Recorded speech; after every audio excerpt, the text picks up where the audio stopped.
goal was not to inflict any wounds on ourselves, and we did that. The goal was to stop the running game because we figured they wasn't profound of pass, and we gave up 355 yards rushing. 4 turnovers, 3 points off the turnovers. Injuries. Bayard, he didn't break it, I don't believe is what they said. So he's going to be okay.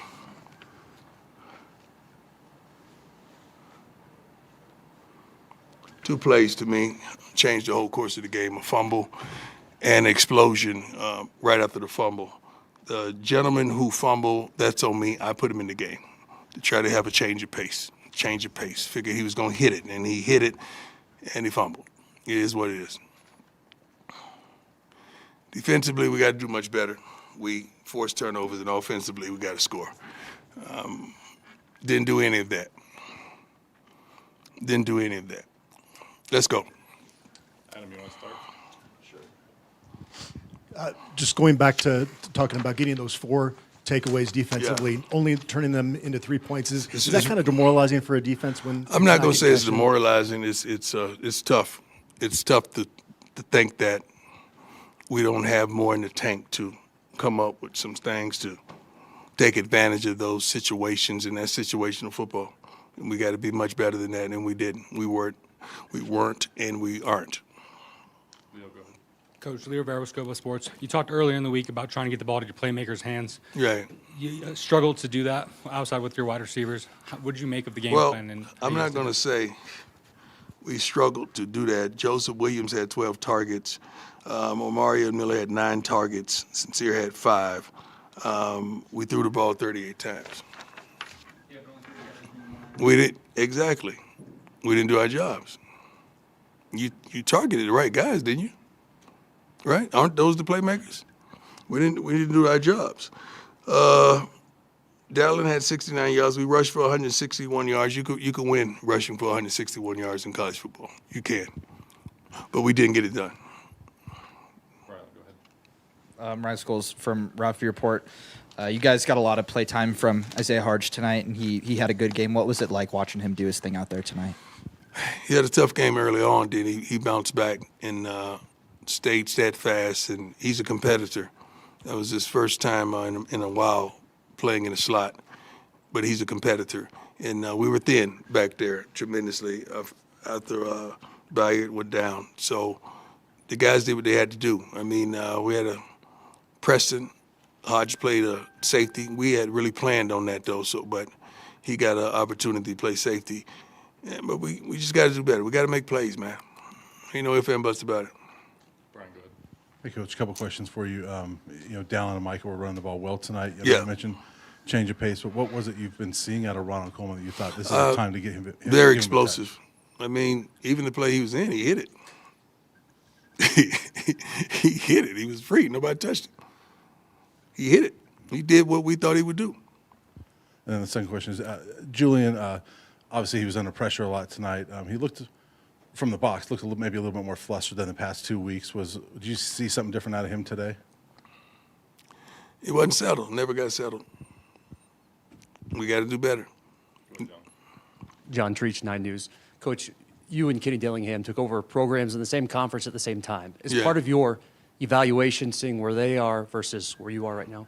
Well, you're not happy with where we are. Not at all. I'm not going to compare myself to any other person. I'll let you guys do that. You guys do it really well. So I'm going to let you guys do that. I'm happy for him. I consider him a friend. I consider him a heck of a coach. I consider him coach some heck of a players. They won. I mean, I think in the first half, I know in the first half, you saw a team that was out there fighting and competing that should have had the upper hand, but we didn't. So I'm not going to, just shower opposing teams with roses when we were right there in the game. We shot ourselves in the foot. I don't think we're being beaten like that. I think we're doing a good job of beating ourselves. Matt, go ahead. Hey, Coach. While I believe that's true, rush defense has also been a problem pretty Yes. much all year. Yes. Is that just like an across-the-board personnel coaching thing, or That's how everything. do you pinpoint it? That's everything. Let's start with me. That's everything. Okay, and when you look at how you will go about fixing that next year, because I think it was the third time over 300 yards this year allowed. Yeah. Where do you start, just out of curiosity? I can't really disclose that where you start, but the process has already started. Got it. Thank you. Thank you. Hey, Coach. Jack Jack, Carlo. my man. Hey, appreciate the time. Senior day, obviously, just what were the emotions like for you? A lot of guys, Tough. obviously, like Jeremiah, Alejandro. Yeah, it's tough. Love those guys. I have different relationships with all these young men. I got the opportunity to walk out with a gentleman as well because his parents couldn't make it due to some difficulties and all that. But it's tough. It's tough letting them go out like that. You want to send them out with a win. You want to send them out in style and fashion. You want to send them out in the proper way, but we couldn't get it done. Coach Scott. Hey, Coach. Scott Proctor at DMVR. Excuse me. I know you obviously haven't had the time to watch the film or whatnot, but when you're standing there on the sidelines and watching everything that's transpiring, what immediately comes to your mind about just what needs to change this offseason for next season and beyond, obviously? A plethora of things. You just can't identify one thing. It's not one thing. Because if I say one thing, you guys are going to attack the other things that I didn't say, so I'm not going to give you that. I'm going to say it's multiple things that will need to change, and it will. It will. Matter of fact, it's already in progress. Like I said, guys, we could sit here and we could throw stones at everybody. You know, I always tell you to start with me.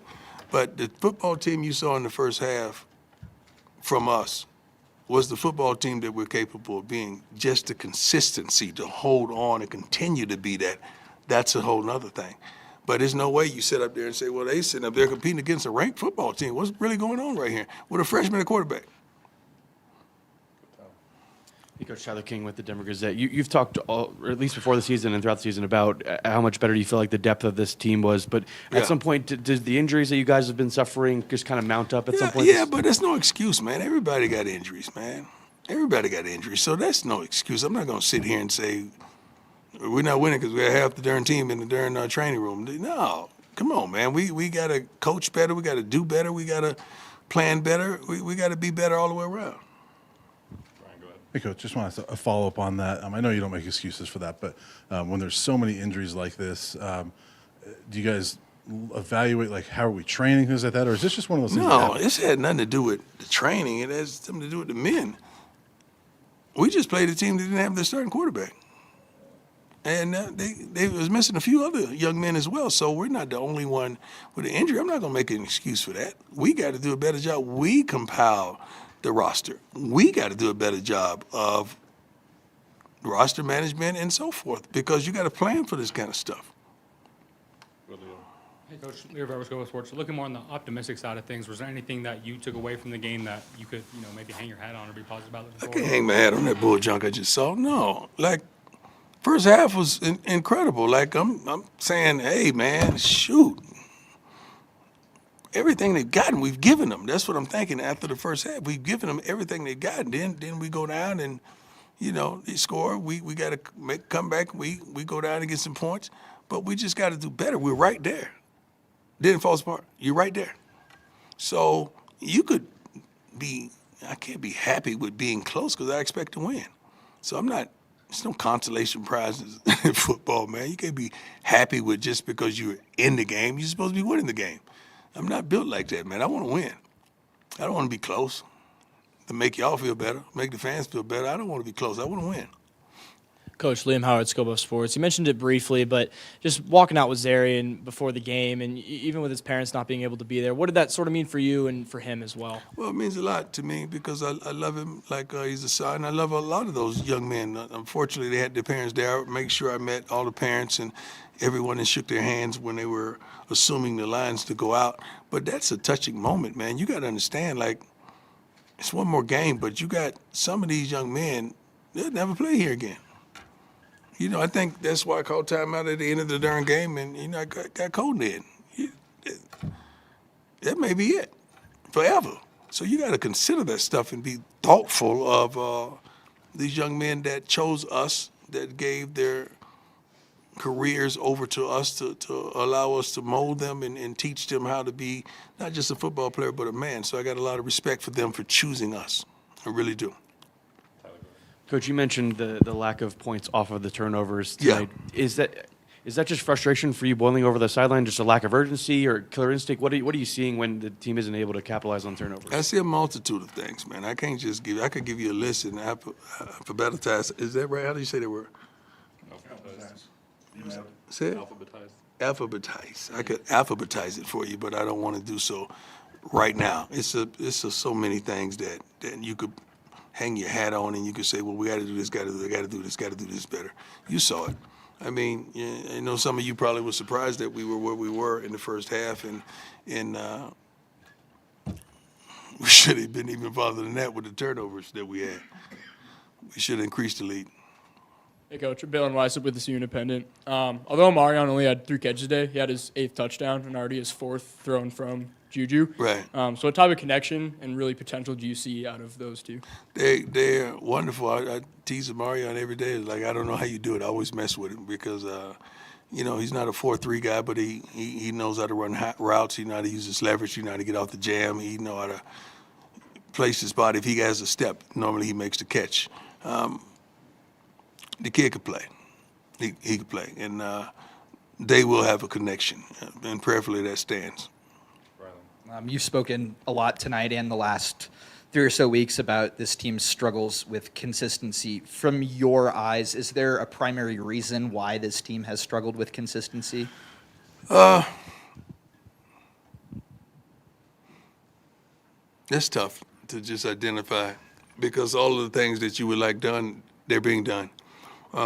Tighten down on a lot of things personally as far as infractions, missing breakfast, missed weigh-ins, little things like that a lot of people don't make a big deal out of, but I do because those things are disciplinary things.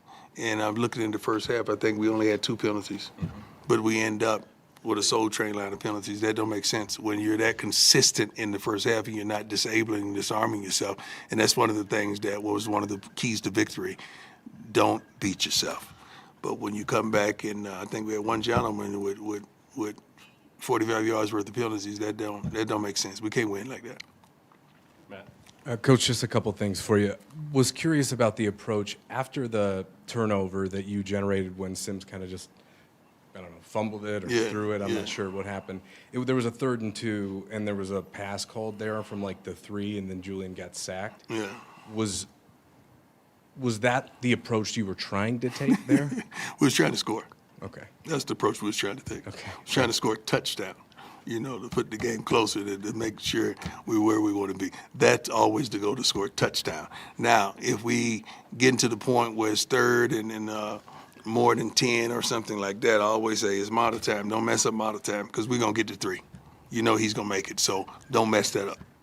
Over the last 2 weeks, since going to Juju, setting things up for the future, clearly, like you said, he never really got settled tonight. But have you seen enough these last 2 weeks that make you feel confident that moving forward you have your quarterback? He's a good kid. He's a good young man. He has a bright future ahead of him. We can't just take this game and berate him or whatever because I think he did some wonderful things last week. He did some wonderful things this week.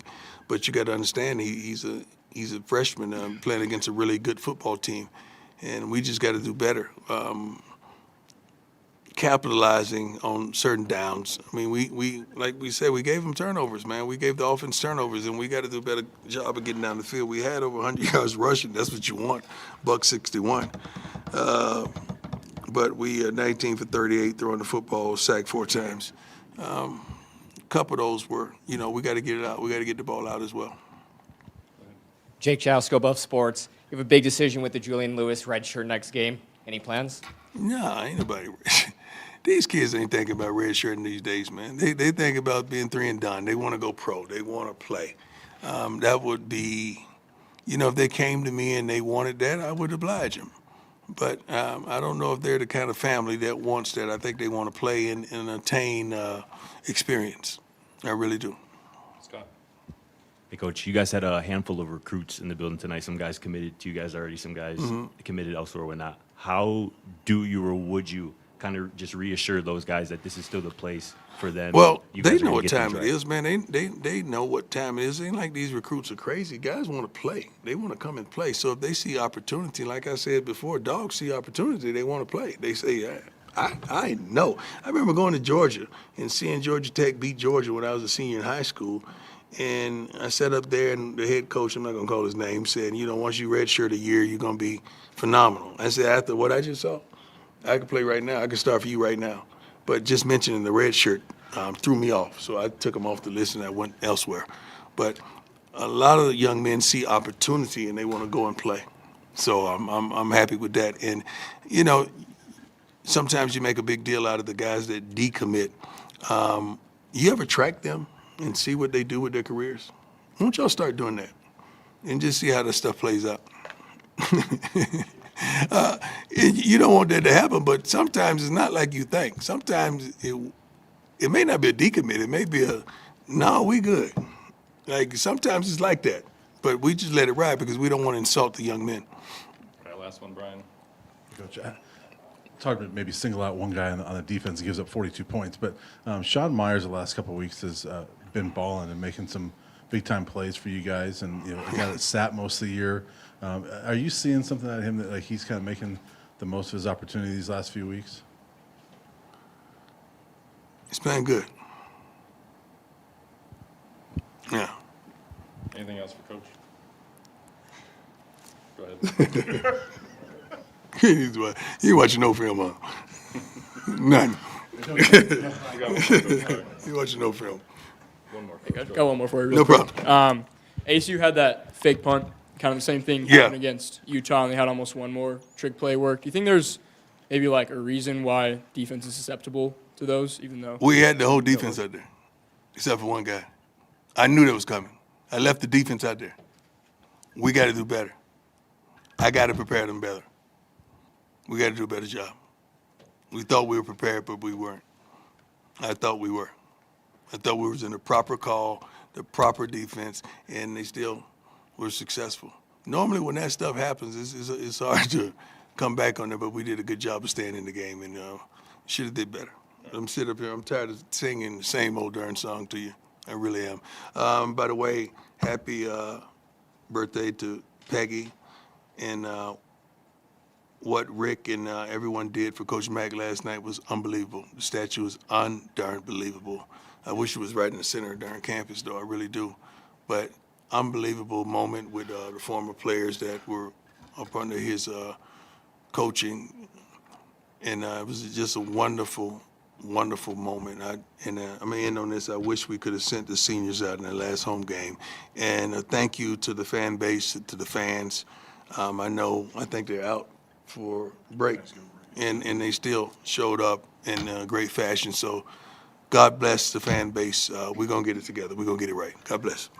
You guys be safe and happy, wonderful, blessed Thanksgiving.